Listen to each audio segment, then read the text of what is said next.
On the eve of our wedding, my husband suddenly confessed to me. He said he was a reborn person. In his previous life, I was ruthless and vain. I turned the entire household into chaos. Now reborn, he wants to call off this engagement. Hearing Zheng Beiling say this, I was first stunned. It took me a long time to recover. After all, we were betrothed in our youth. He came from a distinguished family, one of the 5 surnames and 7 clans. His countenance was proper and upright, like the bright moon. He was the epitome of a noble young gentleman. As for me, I am the legitimate daughter of the Minister of War. My mother died early, and my father has been repeatedly framed in the court. It's a lonely battle. So this seemingly well-matched marriage is actually me marrying up, from a young age. I was disciplined by my family to ensure that every word and action conformed to the standards of a noble lady in the capital. I have never neglected the arts of music, chess, calligraphy, and painting, nor the virtues of morality, speech, appearance, and work. I only sought to become the mistress of the Zheng family in a natural and justifiable manner, leaving no room for others to find fault. But now, to have this marriage dissolved so ambiguously, how am I to conduct myself, not to mention, with such a ridiculous reason? But the man in front of me was saying it with such sincerity. He raised his eyes, recounting everything he had experienced in his previous life, word by word, telling how I married into the Zheng family, and how I gained the approval of Zheng's mother. After marriage, they also spent 2 or 3 years cherishing each other. Later, his true colors were gradually revealed. Ruthless and unscrupulous, he was capable of anything. Not only did she forbid him from taking concubines, but she also turned the entire household upside down. Even more so, interfering in the affairs of the previous dynasty turned the Zheng family into a laughingstock in the capital. Several times, he was placed in a position of disloyalty and unfilial piety. Now that I have been reborn, the man raised his eyes, with an obscure look in them. How could I possibly choose you again? I just want to laugh. It was all groundless, yet he described it with such certainty. He really has no shame. As for the reason behind all this, I understand it clearly. It's just that they feel the Chen family is declining and no longer worthy of their prestigious Zheng family. Afraid of being criticized, they fabricated this so-called rebirth. So I didn't hold back and went straight to the point. Rebirth and reincarnation. Do you take people for 3-year-olds? If you really feel wronged by this marriage arrangement, you can just say so. It will also show your honesty. Don't worry. The Chen family are not unreasonable people. It's not like I have to have you. I smoothed my sleeves and looked at him coldly. The man's eyes flickered slightly. Just as I turned to leave, he suddenly grabbed my sleeve. Don't you believe me? How ridiculous. How can I believe you in such an absurd matter? I couldn't help but retort, raise my eyes. The moment our eyes met, I saw his gaze darken as he coldly spat out 3 words. Chen Yi-an. I was stunned. That was the pet name my mother once gave me. Later, after my mother passed away, and with death like a lamp extinguished, this name became a taboo. No one ever called it out again. It could be said that, apart from those closest to me, no one else could possibly know. How could he? Could it be? I looked at him in disbelief, seeming to notice the change in my attitude. The man slowed his pace even further. In the 7th year of Yongning, you stole Osmanthus candy from the offering table in the ancestral hall and cut your right wrist on broken porcelain. I subconsciously grabbed my right wrist, the scar beneath my sleeve faintly burning. That was a secret I kept when I was 7, one that even my personal maid didn't know. When you were 9, your father made your aunt the official wife, and you knelt in front of your mother's tombstone for an entire night alone. He spoke those words slowly, cruelly, revealing a past that belonged only to me. You told me all of this yourself in a past life. For some reason, through these words, I seem to see a version of myself who exists in the same time and space but is completely different. She is ruthless, greedy, and vain, clearly reaching beyond her station, yet failing to cherish it, personally brewing an irreversible ending. In the end, the man lived again and sentenced her from different timelines to death, and he raised his hand, pointing to my chest. On your right breast, there is a lotus birthmark. As the man spoke, his voice was like jade soaked in well water, chilling one to the bone. I was stunned, too. Chen Zhaoxue, I've said it, in this life, I will never marry you. Our fate ends here. Even after returning to the manor, the man's words still echoed in my ears. Sunlight fell on the hem of the skirt through the carved prism. I knelt in front of the ancestral hall, gazing at my mother's memorial tablet, unable to regain my senses for a long time. Her dying words surfaced in my mind. At that time, my mother was already terminally ill. She held my hand, the last glimmer of light lingering in her sunken eyes. My health is failing, and your father is hopeless. This marriage is the last plan your mother has for you. Our Yian must be a dignified and virtuous woman. Once you marry into the Zheng family, your mother will have no regrets in this life. Every word was filled with tears and blood. Until her death, she believed that as long as I made no mistakes in virtue, appearance, speech, and work, and waited until my hair-pinning ceremony and the formal marriage proposal, she could secure a bright future for me. I always thought so too, so.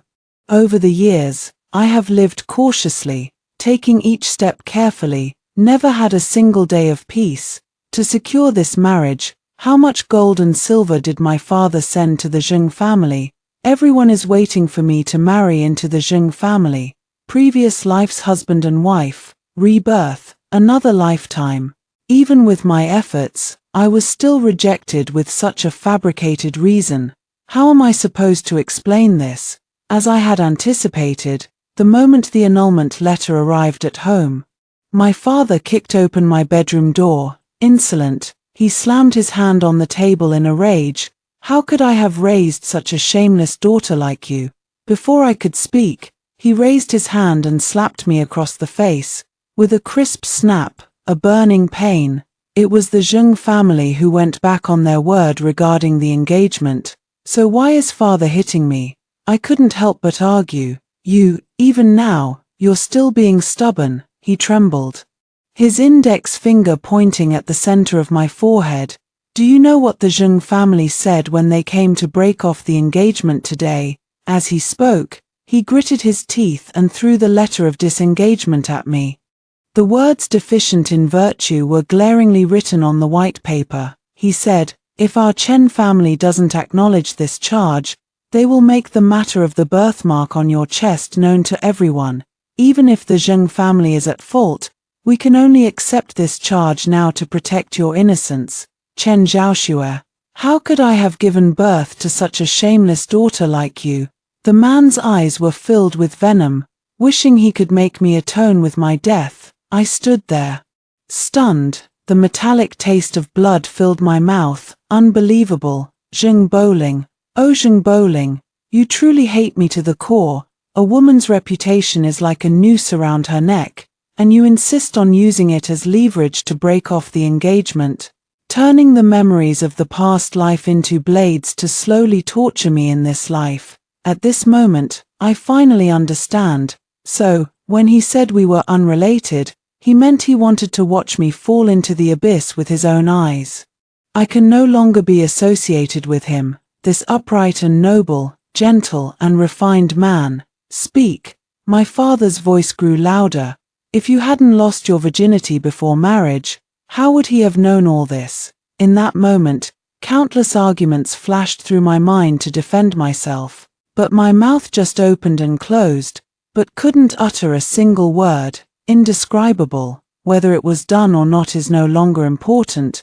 It can be said that even if I go down in flames, it won't have any impact on the reputation of their Zheng family. To be cleared of wrongdoing is enough to nail me to the pillory for eternity. This is the discipline imposed on women in this era.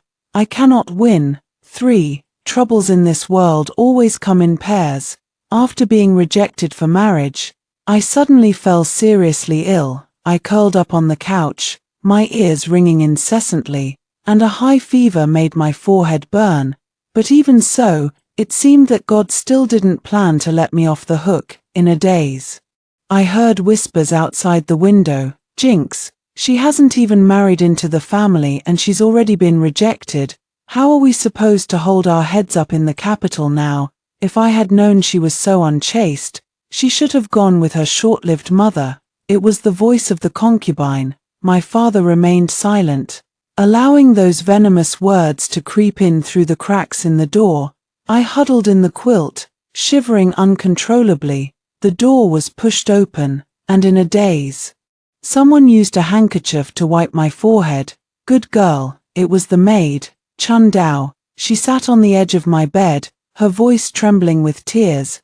Tell me, how could a perfectly healthy body suddenly become like this? Scalding tears fell on the back of my hand. Seeing this, the pity in my heart grew stronger. I don't understand. Even bystanders can't help but feel sorry for me and shed tears. But why? Why could the father who raised me since childhood and my former husband of over a decade in a past life be so cruel as to hurt me like this? The pain is indescribable. The arguing outside continues. If you ask me, just find some poor family to marry her off to, the auntie said in a low voice. The Wang family of the west side of the city sent word the other day, saying they're willing to offer 300 taels as a bride price. A metallic sweetness surged in my throat. I know this man. He's a merchant, past 50, who has taken 13 concubines. I couldn't help but laugh. It turns out that in the eyes of the world, a woman who has been rejected should be like a piece of rotten meat, for anyone to tear at. They were so impatient that the next day, my father personally summoned a matchmaker to our door. As the beaded curtain was lifted, a heavy scent of rouge and powder wafted over. I saw the woman covering her mouth and nose with a handkerchief, and when she saw my face, she was first stunned, and then looked me up and down, taking in my feverish body. This sickly aura. She took a half step back. If you ask me, while she's still somewhat lucid, quickly send her to Butcher Lee in the suburbs. Even if it's as a second wife, at least we can get something in return, right? How dare you? I supported myself on the edge of the bed, trying to get up. No matter what, I am still a Chen. Unfortunately, before I could finish, my stepmother interrupted me. Chen, what? After doing something like this, do you think you haven't embarrassed yourself enough? Do you know what they're saying about you outside right now? They're saying you offered yourself in bed. Shameless. You even have the nerve to mention the Chen family name. The room fell silent. After a long while, the father on the side finally spoke. If you are so dead set against this marriage, then tomorrow you will be sent to the Tsiyun nunnery. Just pretend I never had this daughter. Having said that, he flicked his sleeves and left. I stared at his back in disbelief. How laughable. This 16 years of father-daughter affection, ultimately unable to withstand a few idle words from others. Dusk gathers, following the faint moonlight. I felt the gold hairpin under my pillow. The cold touch came from my fingertips, and hatred churned in my chest. At this moment, an idea suddenly popped into my head, a crazy, vicious idea. I want Zheng Boling to die. I want the entire Chen family to be buried with him. I want to make sure those who harmed me never recover. I want them to fall into the same situation as I am in. Across the dim candlelight, the me in the bronze mirror gradually overlapped with a venomous woman. Indeed, indeed. As he said, I was born a ruthless and vindictive person. For, unfortunately, my wish was not fulfilled, because my father arranged a marriage for me. I heard that the other party came to propose in person. His surname is Jiyu, and his name is Lingyun. He is a lieutenant under Uncle Jiang. I know him. He was originally a general of the enemy country, but on the battlefield, he killed his master with his own hands, and defected to our country, although he abandoned darkness for light. His insidious behavior is ultimately despised by scholars. The reputation is quite bad, however, in the eyes of outsiders, we are a perfect match. How could a traitorous little general and a woman of questionable virtue not be a match made in heaven? But even for someone like that, I don't want him to be tainted by my muddy waters for no reason. So when I first met Jiu Lingyun, I told him the truth. I told him that the real reason I was rejected was not because of my lack of virtue, but because my betrothed husband was a reborn person. In his words, I was cruel and greedy for vanity. He didn't want to repeat the same mistakes. That's why he broke off the engagement for no reason, and I have a birthmark on my chest, which he knew from his past life's memories, so he used it to threaten me. You'd better not mess with someone like me. I propped myself up, still recovering, and said with a smile, after all, the rumors have already spread. He hates me so much that if we really get married, it might affect you in the future. To put it bluntly, I paused slightly, my gaze falling on his sword. If it's really as he says, a venomous woman like me is not a good match for anyone. You should find someone else. The man simply smiled in response to my candid confession. He looked at me intently, then shook his head. I don't think so. You can't even take care of yourself right now, yet you're thinking about not implicating others. How can someone with such thoughts become ruthless? I was stunned, then laughed and defended myself. What if I change my personality in the future? After all, he did reveal many of my private secrets. He really did come back to life, so I can't guarantee that one day my temperament won't change drastically. You really shouldn't gamble. I still stood upright, quietly and slowly waiting for his response, as if being judged. Time passed by, minute by minute, a chuckle came from my ear. What happens in the future? We'll talk about it then. He raised the corners of his mouth, revealing a row of gleaming white teeth. All I know is that, at this moment, the Chen family's young lady standing before me possesses both virtue and beauty, and is proficient in music, chess, calligraphy, and painting, a paragon of noble ladies in the capital, someone I couldn't even dream of reaching in the past. I froze, a pang of bitterness rising in my throat. I always thought that after I broke off the engagement, I wouldn't be able to bear such a reputation. But now, someone is telling me that I am that kind of person. Even after being rejected, I am still the model of a virtuous lady praised by the female officials. Chen Zhaoxue is, after all, Chen Zhaoxue. Even covered in dust, she still possesses her own radiance, defined by no one but herself. If this marriage truly cannot be agreed upon, it is by no means your fault. But rather that I am unworthy of such an honor. He raised his hand, insisting on handing over the marriage certificate. The man's fingertips retained the chill of the northern frontier. Furthermore, what a person becomes in the future is determined by themselves. Miss, do not underestimate yourself. With such intelligence and grace, why would the young lady belittle herself? My breath hitched. Do you really think that? Words from the bottom of my heart. A ripple passed through his eyes, with a hint of pleading. Miss Chen, if you have no one in your heart, then choose me. Although I am not from a prestigious family, my family is well off, and I have a small reputation. Speaking of this, his tone became more cheerful. In the future, I will definitely protect you, let you be free, and never suffer any grievances again. I swear. The boy blinked. He was originally a rascal. I couldn't help but laugh. 5. The wedding was set for the 7th day of the 7th month. Before getting married, I didn't want to stir up trouble, but someone sent an invitation anyway. It was from the eldest princess. As for the reason, it was simply because the 100 Flowers Festival was approaching, and she was inviting noble ladies from the capital to celebrate the festival together. I sat under the eaves, holding the gilded invitation card in my hand, slightly lost in thought.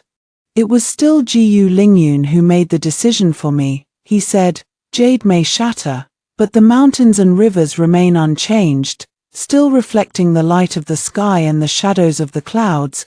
This is a poem you once wrote. How can someone who writes such verses trap themselves in a cocoon woven of gossip and slander? You have to go out there. The banquet was set at Waterside Pavilion. I had just turned the winding corridor when I heard a snicker. Do you think the eldest daughter of the Chen family will come today? I froze. The vibrant spring scenery suddenly froze over. I don't think so. After all, she was dumped. She's probably too busy being heartbroken. I heard that this new husband is a roughneck from the battlefield. Her eyes darted around. I'm afraid Miss Chen will have to go and live a hard life in the future. Another person chimed in, her gaze lightly sweeping over my plain clothes, but looking at her bland appearance. She is quite suited to a desolate place. Having said that, they all burst into laughter. It was indeed a Hongmen banquet. I took a deep breath and slowly revealed myself. Seeing me arrive, the banquet instantly fell silent, or whisper to each other, or wear a mocking expression, each with their own thoughts. Snow Maiden has arrived at the perfect time, the Hanlin academician's daughter said, breaking the awkward silence with a smile. She first made a few trivial remarks, then changed the subject.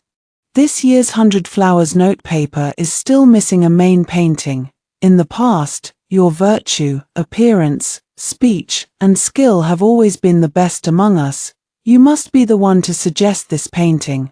As she spoke, she had already thrust the paintbrush into my hand. Naturally, I couldn't refuse. The wolf hair brush spread ink on the rice paper, and I held my breath, outlining the elegant charm of the lotus pond. A summer lotus painting leaped onto the paper, as the final stroke faded. A snicker came from behind, sticking to superficial resemblance while missing the spirit. Too much artifice, indeed. Someone used a silk fan to lift the painting. The poem is also mediocre. Such colloquialisms as lotus leaves reaching the sky sound like doggerel from the marketplace. Yes, yes. How does it seem that Miss Chen's painting skills have regressed so much? Faint sounds of sobbing could be heard. Anyone with eyes could see that this was deliberately finding fault. Chun Dao behind me was so anxious that her eyes turned red. She was about to argue, but I held her back. Looking up, under the magnolia tree, Zheng Beiling stood with his hands behind his back, dressed in a moon-white scholar's robe. A faint smile played at the corner of the man's lips. So that's how it is, at this moment. I finally saw clearly the eager expressions of these noble ladies. They were currying favor with the future head of the Zheng family, fawning over him by trampling on me. No matter how I paint, whether it's good or bad, it doesn't matter to them. All they need is a pledge of allegiance. That's all. This level of painting skill indeed cannot be called the best among the noble ladies of the capital. Zheng Beiling slowly walked over and said, "Why not take advantage of today to pass this title to someone more suitable? What do you think?" A clamor suddenly erupted. "Since Master Zhang has spoken, we must certainly comply. Indeed, Miss Chen, times have changed. Everyone relies on their abilities now. Young Master Zhang is absolutely right. This level of skill dares to call itself the best. The random scribbles of a 3-year-old in my household are more vivid than this painting." I clenched my sleeve, watching them coldly. 6. Who says a woman's brilliance lies only in painting and calligraphy? But then someone shouted. It was Jiyu Lingyun. Amidst the surprised gazes of the crowd, he spurred his horse through the moon gate, his black cloak fluttering like the wings of a falcon. Before I could speak, the man tossed the carved bow to me, shouting, "Catch!" I understood instantly. Reaching out to grab the hand he offered and nimbly vaulting onto the horse, in that close moment, the man lowered his voice. "The Chen family's daughter should seek justice on horseback. I understand. If we can't get justice, then we'll turn this place upside down." Just what I wanted. The bow was like a full moon, and the arrow like a shooting star. The first arrow was shot, only a clang like the sound of tearing silk was heard, and the high-hanging plaque of competing beauties fell in response. The second arrow pierced the blue brick beside Zheng Boling's feet, startling him into a stumbling retreat. The third arrow went straight for the tip of the magnolia tree. Hitting a cluster of blossoms dead center from 100 meters away, the banquet fell completely silent, and no one dared to utter another word of objection. Watching the scene before me, I suddenly understood the deeper meaning behind Jiyu Lingyun's actions. People say women should be confined to luxurious fabrics, forgetting that the Chen family's ancestral achievements were earned on horseback. Fine arts are icing on the cake, but integrity is the foundation of life, so that's how it is. What do you all think? I drew my bow, surveying the silent crowd. Is this skill acceptable? Startled like this, the noble ladies no longer had their previous condescending demeanor. They scattered in all directions, some hiding under tables, others concealed in the bushes, each one panicked and disheveled. Utterly humiliated, I stroked the unfaded arrow marks on the carved bow, looked at the one who had been the most arrogant just now, and said calmly, "Instead of worrying so much about other people's affairs, perhaps you should take care of your own. I heard that your father's seventh concubine was originally the top courtesan at Drunken Immortal Pavilion.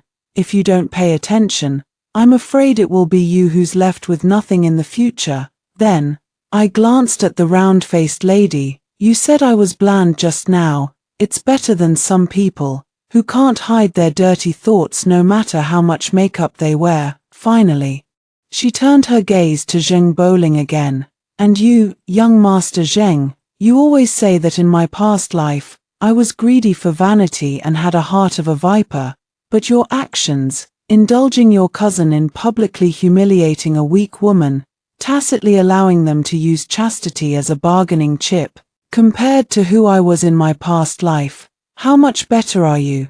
The man raised his eyes. He looked at me, then at Jiyu Lingyun behind me, radiant and full of life. At that moment, I actually caught a glimpse of jealousy in his eyes, but I didn't care, and still looked at him coldly. "You keep saying that you don't want to have anything to do with me anymore. Please do what you say. If we are unrelated, then let's stay unrelated. Don't be inconsistent in words and deeds, and do things that make people laugh." With that, I tightened the reins in my hand, strode away. 7. After leaving Linshui Pavilion far, far behind, I finally breathed a sigh of relief. It was like shedding a whole body of shackles, and then I looked at the young general behind me. "How did you know I was good at riding and shooting?" "The first time I saw you, I guessed it from the calluses on your hands." After all, he had fought on the battlefield for so long, how could I hide it from him? I lowered my eyes and looked at the carved bow in my hand. This is what my maternal grandfather taught me personally when I was 10 years old. It's just a pity that it doesn't conform to the demeanor of a proper lady, so I never mentioned it in front of outsiders. He revealed his usual smile. "You know, the way you drew the bow just now was 1,000 times more beautiful than when they wore flowers in their hair, so in the future, don't confine yourself to the boudoir anymore, my young lady." Smooth talker. I turned back, watching his spirited figure, and recalled the scene of him reaching out his hand just now. My heart stirred for no reason. I couldn't help but say, "Thank you. Thank you for appearing suddenly when I was in desperate straits. Thank you for telling me that one should not underestimate oneself, and thank you for saving me from the fire and water today." Jiyu Lingyun was stunned. He suddenly called me Chen Zhaoxue. He said, "Come closer." Thinking he had something to say, I leaned in, only to see the man stand up, his warm breath coming from above. The next second, he gently placed a kiss on the corner of my lips, like a dragonfly skimming the water. "You're welcome. Just repay me with your body." The man relaxed his brows, a triumphant smile on his face.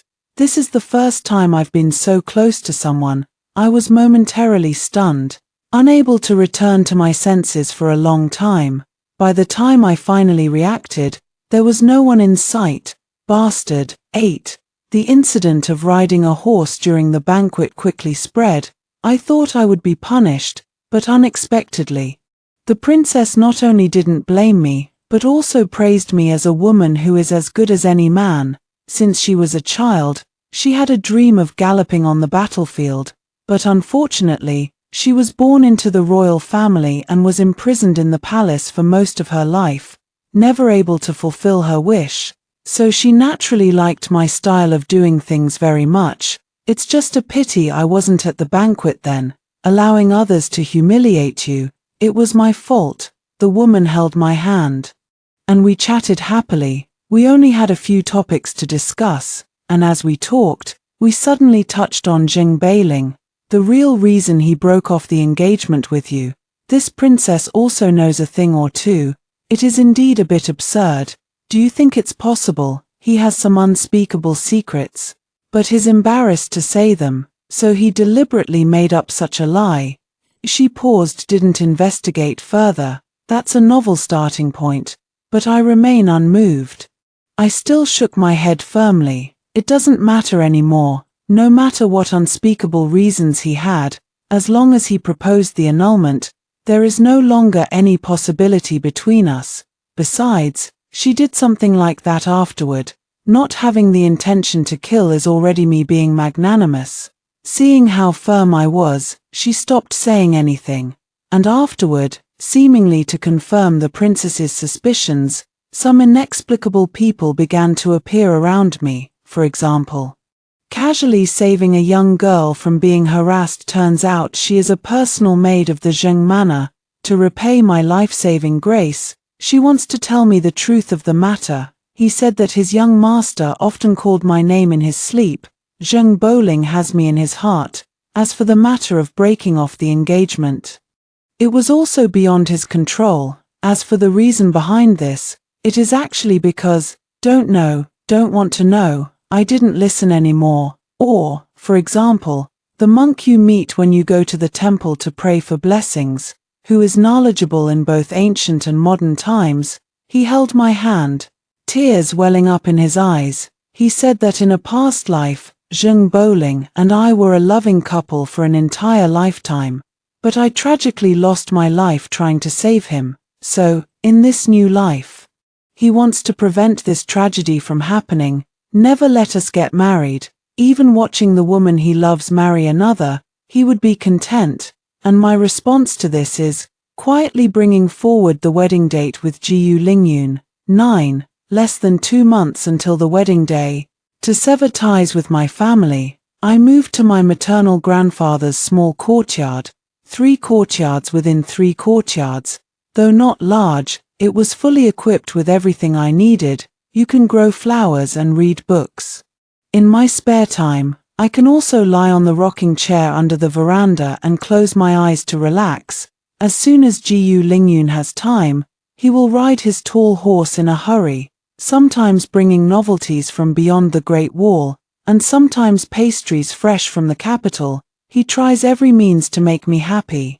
The last thing he sent me was a kite he made himself. When we parted, he told me that the emperor had decreed that he and General Jiang would lead an army of 100,000 to fight the southern barbarians. This time, it might be a long time before I can return. So, I was thinking. The man looked down at me, his eyes filled with obscure light. Why don't we cancel this engagement first? I'm afraid that if before he could say anything else, I slapped him backhanded. I'll give you one more chance. What I mean is, he changed his tone as expected, returning to his previous unrestrained and dashing demeanor. This time, I will definitely return in triumph. I will definitely win you the position of a general's wife. Okay, that's more like it. Okay, I nodded lightly. I'll wait for you. Come back early. 10. Joshua, not the obedient young wife. I hate you. I hate that you've been with me for decades, but have never been truly sincere with me. That's why I made up that lie. Because I didn't want to continue with this marriage. Besides, I also wanted to see how Chen Joshua, who is usually criticized by rules and etiquette, would react when she learned that her future would be completely different. But now, I've thought it through. He took a deep breath here. Even if you don't love me, I still want to marry you. I can't let you go, Joshua. That day, when I saw you looking radiant on horseback, I knew you had long been etched in my heart. After all, we have been husband and wife for a lifetime. Hearing him say these words, the smile in my heart deepened. I had thought he was simply born arrogant, unable to see the pain of others. But now, I finally realize, he is despicable, a thoroughly despicable villain. Over the years, to be worthy of the Zheng family, I started learning music, chess, calligraphy, and painting at the age of 7. My fingers even bled in the winter, just to avoid the harshness of the teaching governess. Forcing myself to become a living puppet, I thought that carving away flesh and blood to fit into the mold of the Zheng family precepts would earn me a place in the ancestral hall of a century-old clan. But I never expected that this would become the reason he detested me. How could this not break my heart? Zheng Beiling. For the first time, I uttered his full name. You deserve it. You deserve my not loving you. You deserve to watch me marry someone else. You are not only unworthy of my love in the past life, but also unworthy of my marriage contract in this life. In the past life, you disliked me for being boring and tried to push me into the abyss. Now that you see me falling for someone else, you can't wait to win me back. Does such a good thing even exist in this world? Zheng Beiling, a person like you deserves nothing. I spoke the truth, word by word, as if a nerve had been struck. The man looked at me in disbelief. He wanted to say something more, but I stopped him. The next second, I closed the door, letting his protests be swallowed by the heavy rain. 12. It was winter when Jiyu Lingyun returned. At that time, I was wrapped in fox fur, leaning against the corridor, warming myself by the fire, when I heard someone shout, "Miss, look, the Southern Expedition Army is back." The teacup in my hand shattered in response. How could this be? Could it be him? Could it be? Ideas flooded my brain, one after another. Daring not to hesitate for even a moment, I lifted my skirt and ran out of the courtyard gate, spotting the black-armored general dismounting from his horse in the distance. The accumulated snow crunched under his combat boots. The man slowly approached, tilting her head. She smiled and called out, "Zhaoxue." The face was exactly the same as in my memory, like a dream. "Jiyu," I opened my mouth, my throat feeling like it was stuffed with waterlogged cotton. For a moment, I was speechless. He unwrapped the scarlet cloak and wrapped it around me, his movements unusually gentle. "You're not even wearing a cloak on the snow. How will you be able to perform the wedding ceremony if you catch a cold?" Before he finished speaking, the sound of hurried hooves suddenly came from the doorway. The Imperial Guard's golden armor gleamed coldly in the winter sun. The leading eunuch held up a bright yellow scroll, pinched his throat, and slowly unfurled the paper in his hand. Imperial Edict. He took my hand and knelt down. Vice General Jiyu Lingyun endured humiliation and bore heavy burdens in the past, infiltrating the enemy camp alone, maneuvering among wolves and tigers, obtaining secrets for the imperial court, and repeatedly establishing extraordinary achievements. Now, he has also contributed to quelling the rebellion, and is hereby specially granted the title of Zhenguo Grand General. The man beside him accepted the imperial decree with a calm expression. How could this be? I looked at him in disbelief. The south is full of miasma, so I could only feign death to lure the enemy in deep. A sly glint flashed in his eyes. So that's how it is, that so-called bearing humiliation with a heavy load. I suddenly realized. Could it be? No choice, since I became a spy. I definitely had to endure humiliation and bear a heavy load for a few years. He still had that nonchalant look. No wonder everyone says you betrayed your master for personal glory. It doesn't matter anymore. Anyway, the truth is out now. He lowered his eyes and then focused his gaze on me. This time, I didn't break my promise. Indeed, I secured you the position of a general's wife. Snowflakes fell from the sky, fluttering and scattering. Doesn't count. Why? Because you came back after the wedding date. I shouted at him. You're a general. But I'm not your wife. Okay. He quickly put on an expression of knowing he was wrong. Then let's get married tomorrow. Okay. No. And why again? It's our wedding day. Why should you get to decide? I was still unconvinced. Then you pick the date. He tilted his head to look at me, his eyebrows and eyes full of light. Will it work if we do everything Miss Chen wants? Tomorrow. Completed.